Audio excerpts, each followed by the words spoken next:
So I've been a volunteer for the American Heart Association for 40 years. First got involved in Orange County, California at the local chapter.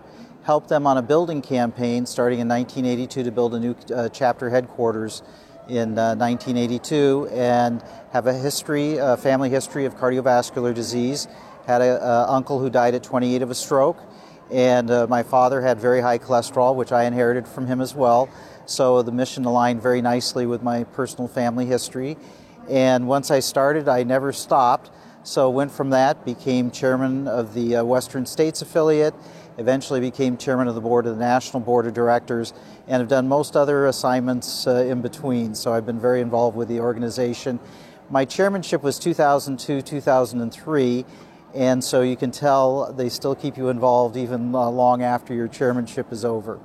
Again, that's been a relatively long journey. So Patrick Waite, who is also still with the association, he and I started working on this probably close to 20 years ago.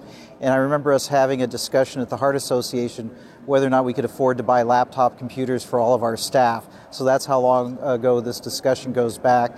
And very early on having discussions with Intel and others with really the idea and the concept of being able to bake our science into everything that's being done in this arena. So that's a long-standing journey and continues to be a journey for us. Today I really have two levels of involvement that relate to the innovation. One is our strategically focused health IT networks. So I co-chair the oversight committee for that, and we had some presentations here at Scientific Sessions from those PIs doing some very exciting things around health IT, and then also with our expert panel for the American Board of Telemedicine.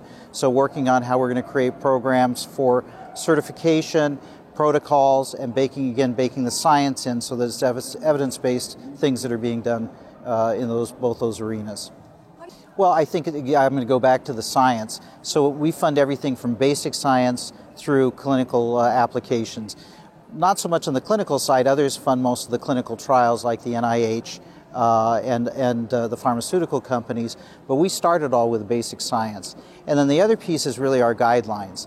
So in collaboration with the ACC and sometimes with the AMA, we are taking the science that we understand and putting those into practical guidelines the practitioners can follow, so it's evidence-based care.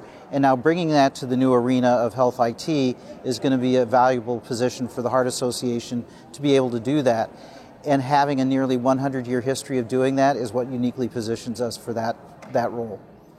That's a good question. So actually I think that there's sort of two sides to that coin. So the good news is they'll have immediate access to the right information of how to live their life, the kind of exercise, the kind of diet that they should have.